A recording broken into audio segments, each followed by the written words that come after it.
Student, today we are going to start another very important topic of this chapter, potentiometer and its application. This is the last topic of this chapter. Potentiometer. What is potentiometer? Potentiometer is an instrument to measure the EMF of cell or the potential difference across the 2 point of an electric circuit. Potentiometer की help से हम किसी cell का EMF find out कर सकते हैं, EMF major कर सकते हैं, या फिर हम इलेक्ट्रिक सर्किट है कोई, उसके 2 पॉइंट के बीच का पोटेंशियल डिफरेंस या किसी रेजिस्टेंस के 2 पॉइंट के क्रॉस और पोटेंशियल डिफरेंस मेजर कर सकते हैं। पोटेंशियोमीटर आपका वोल्टमीटर से बेटर होता है। उसका रीजन ये है कि जो आइडियल वोल्टमीटर हमारा होता है, आइडियल वोल्टमीटर का रेजिस्टेंस इनफाइनाइट होता है, और वोल्टमीटर से जब हम सर्किट के किसी भी 2 पॉइंट के बीच का पोटेंशियल डिफरेंस रिकॉर्ड करते हैं या सेल का ईएमएफ रिकॉर्ड करते हैं, तो उससे हमें उस ईएमएफ की एक्यूरेट वैल्यू नहीं मिलती है, क्योंकि वोल्टमीटर जो है सर्किट में किन्हीं भी 2 पॉइंट के क्रॉस पैरेलल कॉम्बिनेशन में लगाया जाएगा। तो वोल्टमीटर की ब्रांच में भी कुछ ना कुछ करंट आती है, क्योंकि कोई भी मटेरियल ऐसा नहीं है जिसका रेजिस्टेंस इनफाइनाइट हो। तो वोल्टमीटर में जो कॉइल है उसका रेजिस्टेंस क्या होना चाहिए? इनफाइनाइट होना चाहिए, जो कि पॉसिबल नहीं है। इस वजह से वोल्टमीटर हमेशा जो है ईएमएफ की आपको कम वैल्यू ही प्रोवाइड करता है। तो इसलिए पोटेंशियोमीटर आपका बेटर होता है, क्योंकि पोटेंशियोमीटर से जब हम ईएमएफ या पोटेंशियल डिफरेंस मेजर करते हैं तो हम नल मेथड यूज करते हैं। नल मेथड क्या है ये भी आप डिस्कस करेंगे आगे चल करके। तो इस टाइम पर सेल आपकी ओपन सर्किट पर होती है, सेल से कोई करंट आप ड्रॉ नहीं करते हैं। इस वजह से पोटेंशियोमीटर से आपको ईएमएफ या पोटेंशियल डिफरेंस की एग्जैक्ट वैल्यू मिलती है और एरर भी बहुत कम होती है। इस वजह से ये पोटेंशियोमीटर वोल्टमीटर से बेटर होता है। अब बात करते हैं कि पोटेंशियोमीटर की कंस्ट्रक्शन क्या है और इसका प्रिंसिपल क्या है। तो पहले इसकी कंस्ट्रक्शन देख लेते हैं, सिंपल सी, जिस तरीके से हम लोगों ने मीटर बीच में देख समझा था। पोटेंशियोमीटर में अब आपका एक ये वुडन बोर्ड होता है, इस तरीके से वुडन बोर्ड के ऊपर आपका 4 मीटर या 10 मीटर लेंथ का कॉन्स्टेंटन नाइक्रोम या मैग्नीट वायर फिट होता है। एबी यहाँ पर ये वायर है, ये इस तरीके से स्प्रेड होता है। 1 मीटर की पीसेस में ये वायर इस बोर्ड के ऊपर पैरेलल स्प्रेड होगा, और 1 मीटर के जो पीसेस हैं वायर के, ये आपके थिक कॉपर स्ट्रिप के थ्रू सीरीज में कनेक्ट होंगे।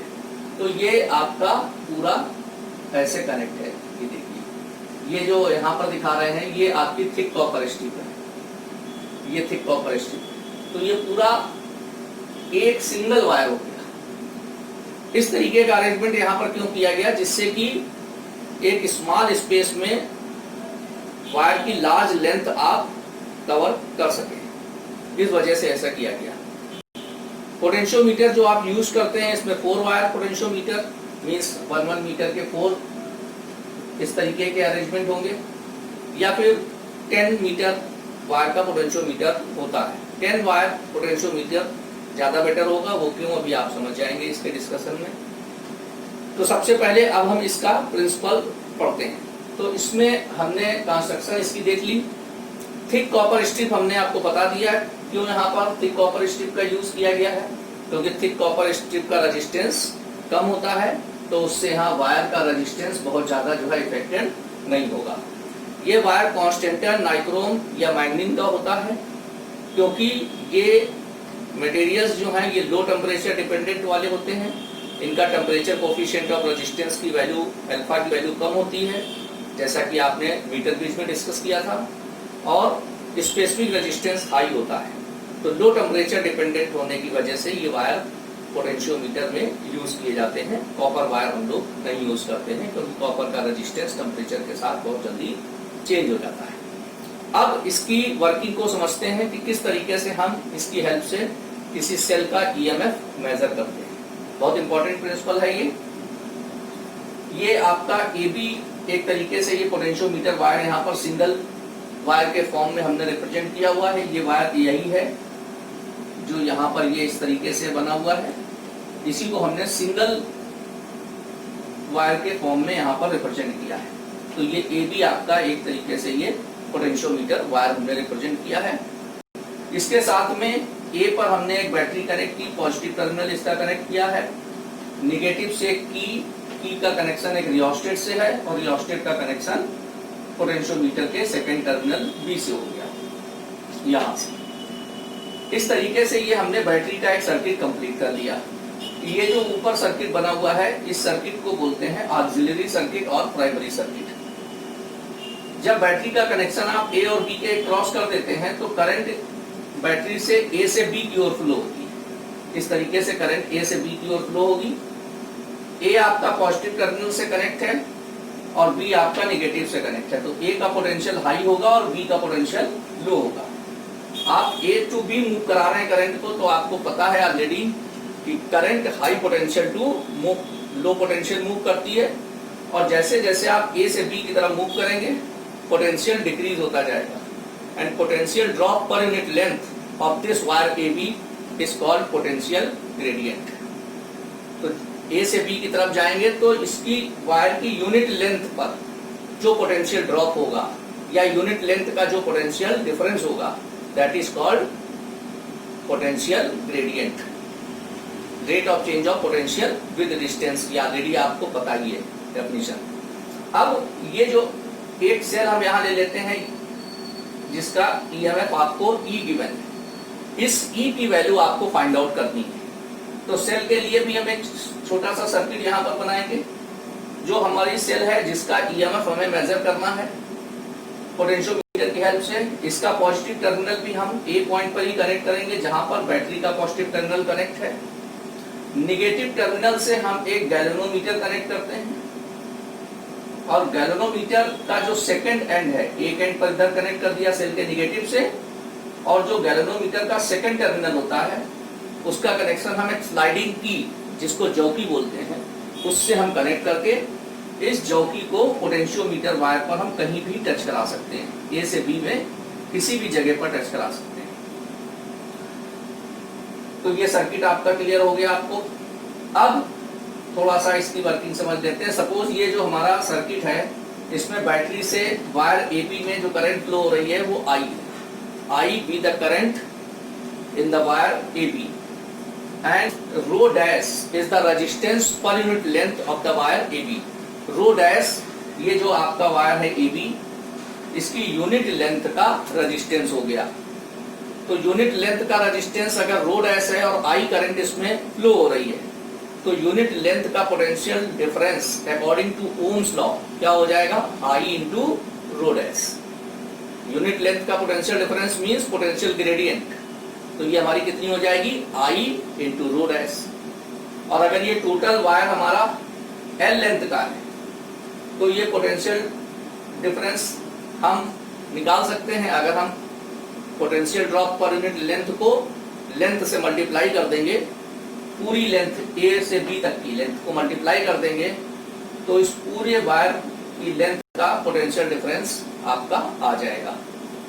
चलिए अब देखते हैं कैसे इससे हम ईएमएफ फाइंड आउट करेंगे। पहले हमने ये सर्किट आपको एक्सप्लेन किया, अब इसमें ये दो फिगर आपको और दिखाई दे रही हैं। इनका क्या काम है अभी आपको समझ में आता है। सबसे पहले आप क्या करेंगे, ये जो स्लाइडिंग की है यहाँ पर जो की, इसको आप पहले J1 पॉइंट पर आप टच कराते हैं। तो जब आप इसको J1 पॉइंट पर टच कराएंगे तो इसमें गैल्वेनोमीटर में डिफ्लेक्शन एक साइड देखने को मिलता है। यहाँ पर टच कराएंगे J2 पर, तो आपको इसमें डिफ्लेक्शन अपोजिट साइड देखने को मिलता है। अगर ऐसा नहीं हो रहा है तो कहीं ना कहीं इस सर्किट में प्रॉब्लम है। प्रॉब्लम वही है जो आपको मीटर ब्रिज में बताई थी कि किसी टर्मिनल पर कनेक्शन लूज हो सकता है, कोई कनेक्शन हो सकता है आपने सही किया ना हो, कोरोजन हो सकता है, डस्ट हो सकती है टर्मिनल के ऊपर। इस तरीके की प्रॉब्लम्स आपके इस सर्किट में हो सकती हैं। अब क्वेश्चन ये आता है कि जब आप इस स्लाइडिंग की जौकी को J1 पर टच करते हैं तो डिफ्लेक्शन एक साइड क्यों मिलता है, और जब यहाँ पर टच कराते हैं J2 पर तो डिफ्लेक्शन अपोजिट साइड क्यों मिलता है। उसका रीजन हम एक्सप्लेन करते हैं कि हमने जब इसको J1 पर टच कराया तो J1 आपका एक ऐसा पॉइंट है जब A और J1 के बीच का जो पोटेंशियल डिफरेंस होता है वो सेल के ईएमएफ से कम होगा। तो इस सिचुएशन में एक बैटरी से करंट आ रही है, इधर ऐसे ऊपर से आएगी, और गैल्वेनोमीटर में इधर से जाएगी। दूसरी करंट जो है एक यहां से जा रही है, ई से ए पर आएगी। एक करंट इधर से आ रही है, एक इधर से जा रही है। लेकिन इस सिचुएशन में जब हमने स्लाइडिंग की को J1 पॉइंट पर टच कराया है, तो A और J1 के बीच का जो पोटेंशियल डिफरेंस है वो सेल के EMF से कम है। तो जो रिजल्टेंट करंट गैल्वेनोमीटर में जाएगी वो AJ1E पाथ से फ्लो करेगी, AJ1E पाथ से, क्योंकि उस टाइम सेल करंट डोमिनेट करेगी। सेल करंट डोमिनेट क्यों करेगी? क्योंकि सेल का EMF, ये इंपॉर्टेंट बात है, यही समझने वाली बात है कि इस सिचुएशन में सेल का EMF A और J1 के पोटेंशियल डिफरेंस से ज्यादा है। इसलिए सेल करंट की जो डायरेक्शन है वो मेन डायरेक्शन हो जाएगी। तो रिजल्टेंट करंट जो होगी हमारी, वो रिजल्टेंट करंट गैल्वेनोमीटर में AJ1E पाथ से फ्लो करेगी। इसलिए आपको रिफ्लेक्शन एक साइड देखने को मिल गया। अब हम इस स्लाइडिंग की को यहां पर टच कराते हैं J2 पॉइंट पर। अब J2 आपका एक ऐसा पॉइंट है कि जब A और J2 के बीच का जो पोटेंशियल डिफरेंस है वो सेल के EMF से ज्यादा हो गया, क्योंकि आपको पता है कि जैसे जैसे आप इधर मूव करोगे आगे further A to B, potential difference जो है इंक्रीज होता जाएगा, क्योंकि पोटेंशियल ड्रॉप हो रहा है ना इधर A से B की तरफ जाने पर, तो पोटेंशियल डिफरेंस इंक्रीज होता जाएगा। तो A और J2 के क्रॉस जो पोटेंशियल डिफरेंस है वो सेल के EMF से ज्यादा होगा। तो इस सिचुएशन में बैटरी करंट डोमिनेट करेगी।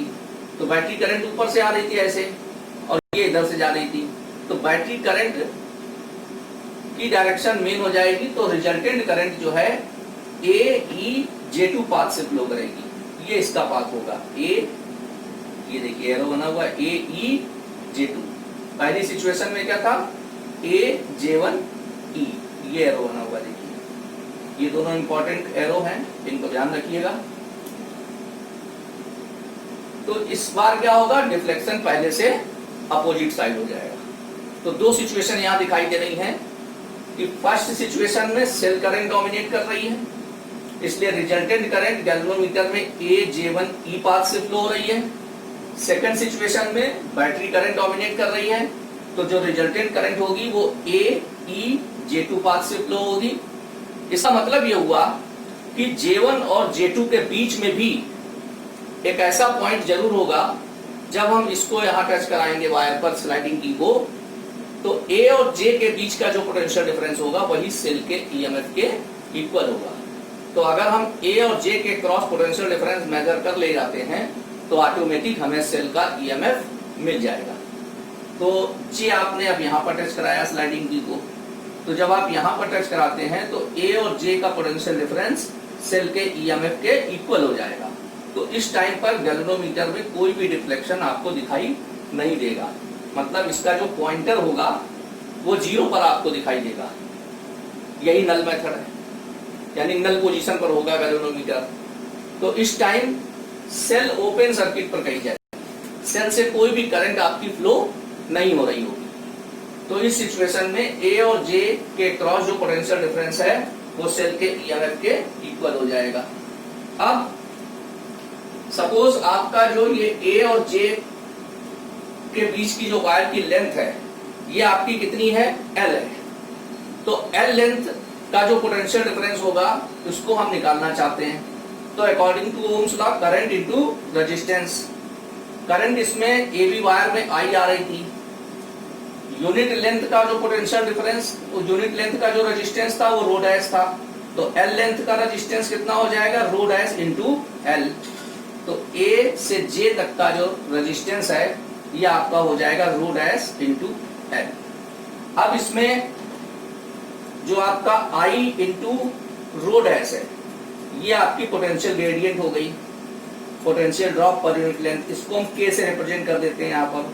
तो V इक्वल टू आ गया KL, here K is potential gradient and it is written as I into rho dash. यहाँ पर रो डैश आप क्लियर रखिए माइंड में, resistance per unit length of the wire AB, wire AB की unit length का resistance है। अब इस टाइम पर कॉन्सेप्ट क्या निकल के आ रहा है कि ए और जे के बीच का जो पोटेंशियल डिफरेंस है वही सेल के ईएमएफ के इक्वल है। तो यही जो पोटेंशियल डिफरेंस हमारा V निकला है इसी को हम E कह सकते हैं। तो E इक्वल टू हो जाएगा K। अब कभी कभी क्वेश्चंस में हमारे लिए ये K निकालना प्रॉब्लम होता है, तो ऐसी सिचुएशंस में हम ये भी कर सकते हैं कि हमारे पास जैसे कोई अगर एक दूसरा सेल है जिसका ईएमएफ हमें नोन है, तो पहले हम इस सेल की जगह पर वो नोन ईएमएफ का सेल लगा लेते हैं और ये नल पॉइंट की पोजीशन फाइंड आउट कर लेते हैं और सेम फार्मूला अप्लाई करेंगे E dash equal to KL। Suppose null position आपकी L डैश लेंथ पर आपको मिलती है, तो ये हो जाएगा E dash equal to KL dash. अब E डैश आपको पता है, L डैश निकल करके आएगा तो K आपको मिल जाएगा। फिर आप ये सेल लगा लेंगे और इसके लिए नल पॉइंट निकाला, ये L आया, तो दोबारा हमने ये फार्मूला अप्लाई कर दिया और इस सेल का ईएमएफ फाइंड आउट कर लिया। अब इसमें यहां से एक चीज ये भी दिखाई दे रही है कि जो पोटेंशियल डिफरेंस है ए और जे के क्रॉस, जो पोटेंशियल डिफरेंस है ये वायर AB की जो ये लेंथ आई है नल पॉइंट की, इसके डायरेक्टली प्रोपोर्शनल है। मतलब लेंथ अगर आप इंक्रीज करेंगे तो ये पोटेंशियल डिफरेंस भी जो है आपका इंक्रीज होता जाएगा। तो अगर हम एक ग्राफ इनके बीच में प्लॉट करके देखते हैं V और L के बीच में, तो ये ग्राफ हमारा इस तरीके से स्ट्रेट लाइन आएगा। तो ये हमारा हो गया पोटेंशियोमीटर का प्रिंसिपल, और हमने इसमें ये देखा कि किस तरीके से हम सेल का ईएमएफ पोटेंशियोमीटर की हेल्प से फाइंड आउट करते हैं। अब इसकी दो एप्लीकेशंस हैं। पहली एप्लीकेशन है कि पोटेंशियोमीटर की हेल्प से हम दो प्राइमरी सेल हमें प्रोवाइड की गई हैं। फॉर एग्जांपल एक हमारे पास लेग्लांसे सेल है और दूसरी डेनियल सेल है। इनके ईएमएफ को हमें कंपेयर करना है। लेग्लांसे सेल का जो ईएमएफ होता है नियर अबाउट 1.48 वोल्ट, जिसको कि अप्रॉक्सीमेट 1.5 भी बोल देते हैं, और जो डेनियल सेल है उसका जो ईएमएफ होता है वो 1.08 वोल्ट, जिसको अप्रॉक्सीमेट हम लोग 1.1 वोल्ट भी कहते हैं। ये होता है। तो इनके ईएमएफ का रेशियो हम निकाल सकते हैं पोटेंशियोमीटर की हेल्प से। तो पहली एप्लीकेशन करते हैं, उसके लिए पहले हमें सर्किट देखना है। तो इस बार हमने इस तरीके की फिगर यहाँ डायग्राम में दिखाई हुई है। ये आपका पोटेंशियोमीटर वायर हो गया AB। यहाँ पर एक स्केल लगा होगा 1 मीटर लेंथ का, जैसे यहाँ पर लगा हुआ है, उसको हमने यहाँ इस फिगर में रिप्रेजेंट नहीं किया हुआ है। ये हमारा ये बैटरी का सर्किट हो गया, जैसा कि यहाँ पर बना हुआ है। बैटरी की रियोस्टेट, यहाँ पर भी बैटरी की K1 और रियोस्टेट। तो ये हमारा बैटरी का सर्किट एज इट इज रहेगा, जैसा कि हमने प्रिंसिपल में स्टडी किया है, क्योंकि ऑक्सिलरी सर्किट है, प्राइमरी सर्किट है, इसमें कोई भी चेंज नहीं होगा।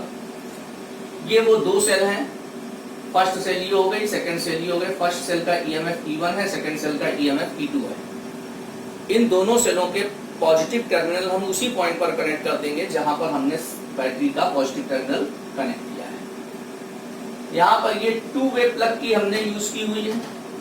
2 वे प्लग की में जो सेंटर वाला पार्ट होगा उससे हम एक वायर गैल्वेनोमीटर में कनेक्ट करेंगे, और लेफ्ट और राइट में जो आपके बाइंडिंग टर्मिनल्स हैं उसमें से एक का कनेक्शन हम फर्स्ट सेल के नेगेटिव टर्मिनल से करेंगे, दूसरे का कनेक्शन हम दूसरे सेल के नेगेटिव टर्मिनल से करेंगे, और मिड वाला जो है टर्मिनल गैल्वेनोमीटर के एक टर्मिनल से कनेक्ट होगा। गैल्वेनोमीटर का जो सेकंड टर्मिनल है उसको हम स्लाइडिंग की जॉकी से कनेक्ट कर देंगे, और इस जॉकी को हम इस वायर पर कहीं भी टच करा सकते हैं। First wire, second wire, third wire, किसी भी वायर पर हम टच करा के नल पॉइंट की पोजीशन निकालेंगे कि नल पॉइंट हमें किस लेंथ पर मिलेगा। यहाँ पर एक लो रेजिस्टेंस वायर कनेक्ट है, शंट। इसका वही रोल है जो हमने आपको मीटर ब्रिज में एक्सप्लेन किया था कि गैल्वेनोमीटर कॉइल को बर्न करने से और इसके पॉइंटर को डैमेज होने से बचाने के लिए हम ये लो रेजिस्टेंस वायर यूज करते हैं। तो ये उसी पर्पज से लगा हुआ है जो मीटर ब्रिज में हमने डिस्कस किया है, तो इसके लिए एक्स्ट्रा डिस्कशन की कोई जरूरत नहीं है यहाँ पर। इसके बाद हम क्या करेंगे, ये सर्किट हमने तैयार कर लिया। इसके बाद हम करते ये हैं कि हम K1 को क्लोज कर देते हैं, K1 की को क्लोज कर देंगे। K2 जो की है हमारी, ये 2 वे प्लग की है, इसमें plug number 1, plug number 2, plug number 2 को ओपन कर देते हैं। प्लग नंबर 2 ओपन होने का मतलब है कि जो सेकंड सेल है वो हमारे सर्किट में इंक्लूड नहीं होगी। फर्स्ट सेल हमारे सर्किट में इंक्लूड हो गई। अब हम नल पॉइंट की पोजीशन निकालते हैं। सपोज ए और जे के बीच की जो लेंथ आएगी फर्स्ट सेल के लिए नल पॉइंट की सिचुएशन में, जब गैल्वेनोमीटर में डिफ्लेक्शन 0 दिखाई देगा आपको, इसमें ये लेंथ L1 आती है और ये जो वायर पोटेंशियोमीटर का यहाँ पर है इसकी पोटेंशियल ग्रेडियंट आपकी K है। तो A और J के अक्रॉस जो पोटेंशियल डिफरेंस होगा वही आपको सेल का EMF प्रोवाइड करता है according to the principle of potentiometer. तो हमें फर्स्ट सेल का EMF मिल जाएगा E1 = KL1। इसके बाद हम क्या करेंगे, इसको ओपन कर देंगे फर्स्ट को और सेकंड का प्लग हम कनेक्ट कर देंगे। तो सेकंड सेल हमारी सर्किट में इंक्लूड हो जाएगी और फर्स्ट सेल हमारी सर्किट से एक्सक्लूड हो जाएगी। इसके बाद फिर से हम नल पॉइंट की पोजीशन फाइंड आउट करेंगे और ये जो लेंथ आएगी वो पहली वाली से डिफरेंट आएगी। सपोज ये L2 आती है, तो इस बार A और J के क्रॉस का जो पोटेंशियल डिफरेंस हमें मिलेगा वो हमें सेकंड सेल का EMF प्रोवाइड करेगा according to the principle of potentiometer. तो ये E2 = हो गया KL2। अब इक्वेशन 1 को 2 से डिवाइड कर देंगे तो K कैंसिल हो जाएगा, E1/E2 = L1/L2। तो ये आपने दो सेल्स के EMF को कंपेयर करना जान लिया। अब सेकंड एप्लीकेशन है पोटेंशियोमीटर की to measure the internal resistance of primary cell, means determination of internal resistance of primary cell. Primary cell, Leclanche cell, Daniell cell, ये सब हमारी प्राइमरी सेल्स हैं। आपको बता चुके हैं पहले से ही कि प्राइमरी सेल्स क्या होती हैं, जो जिसमें हम लोग क्या करते हैं, केमिकल एनर्जी को इलेक्ट्रिकल एनर्जी में कन्वर्ट करते हैं, इनको चार्ज नहीं कर पाते हैं। तो प्राइमरी सेल का इंटरनल रेजिस्टेंस आपको यहाँ पर मेजर करना है with the help of potentiometer. तो फिर से हम एक सर्किट बनाएंगे। ये आपका फिर से आपका पोटेंशियोमीटर वायर हो गया AB, पूरा ये स्प्रेड करके दिखाया हुआ है इस तरीके से यहाँ पर, और A और B के क्रॉस ये हमारा वही ऑक्सिलरी सर्किट है, प्राइमरी सर्किट बैटरी का, बैटरी की रियोस्टेट। ये हमारी प्राइमरी सेल है। लैब में भी हम लोग ये दोनों एक्सपेरिमेंट करते हैं।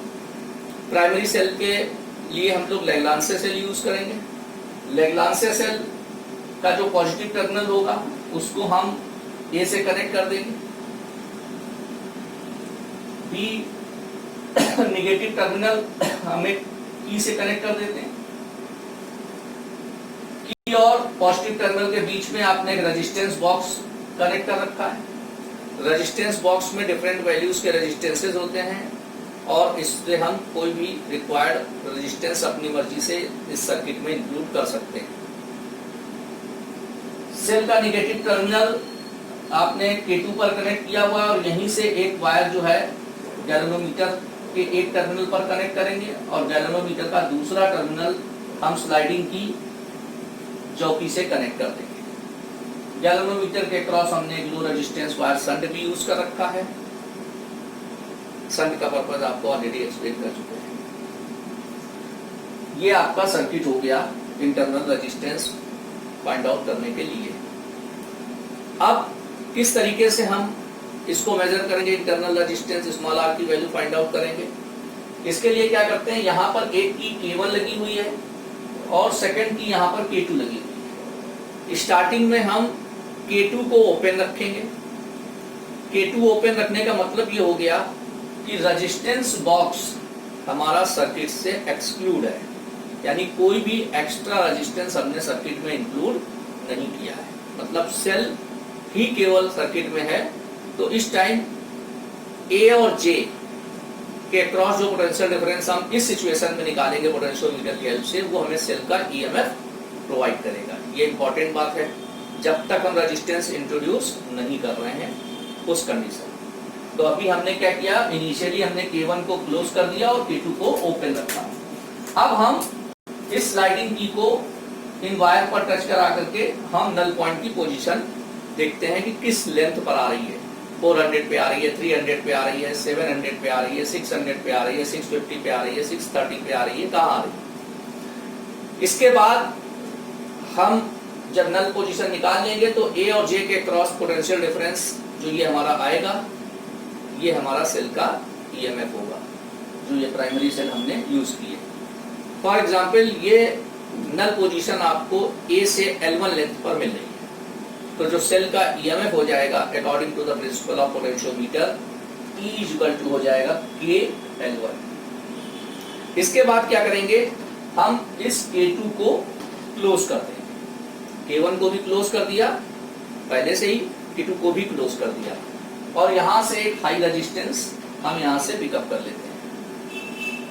एक रेजिस्टेंस हम इससे पिकअप करेंगे और अब इस टाइम फिर से नल पॉइंट हम लोग फाइंड आउट करेंगे। अब जो रेजिस्टेंस हमने सर्किट में इंक्लूड किया है, आप ध्यान रखिएगा इस बात को, न्यूमेरिकल्स में भी ये चीजें, ये कॉन्सेप्ट आपको यूज करना है, इसी तरीके से यूज करना है कि सेल के साथ जब आपने यहाँ पर रेजिस्टेंस इंट्रोड्यूस कर दिया है, तो अब जब आप ए और जे के क्रॉस का पोटेंशियल डिफरेंस लेंगे तो ये आपको जो रेजिस्टेंस आपने इंट्रोड्यूस किया है उसके अक्रॉस जो पोटेंशियल डिफरेंस है उसकी वैल्यू प्रोवाइड करेगा। तो जो एक रेजिस्टेंस आर हमने यहां से इंट्रोड्यूस किया, आर रेजिस्टेंस हमने यहां से इंट्रोड्यूस किया है, और इसका पोटेंशियल डिफरेंस हो जाएगा V equal to K into L2। Here K is the potential gradient of this wire AB। L2 क्या होगी, रेजिस्टेंस निकालने के बाद नल पॉइंट जब निकाला तो A और J के बीच की जो लेंथ आ रही है वो L2 होगी, तो V equal to K L2। अब इक्वेशन 1 को 2 से डिवाइड कर देंगे तो K कैंसिल हो गया, E upon V equal to L1 upon L2। अब सेल के इंटरनल रेजिस्टेंस का फार्मूला ऑलरेडी आपने स्टडी करके रखा हुआ है, स्मॉल r इक्वल टू होता है capital R E upon V minus 1। यहाँ पर देखिए हम लोग E अपान V की वैल्यू क्या फाइंड आउट कर चुके हैं, L1 अपान L2, तो E अपान V की ये वैल्यू हम यहाँ पर सब्स्टिट्यूट कर देंगे। तो जब हमने सब्स्टिट्यूट कर दिया तो स्मॉल r इक्वल टू आ गया capital R L1 upon L2 minus 1। ये आपका सेल का इंटरनल रेजिस्टेंस आ गया। अब पोटेंशियोमीटर का जब क्वेश्चन पेपर में आता है तो इसके साथ एक अक्सर इंपॉर्टेंट सा क्वेश्चन ऐड करके आता है, how will you increase the sensitivity of potentiometer. So first you have to know what is the sensitivity of potentiometer.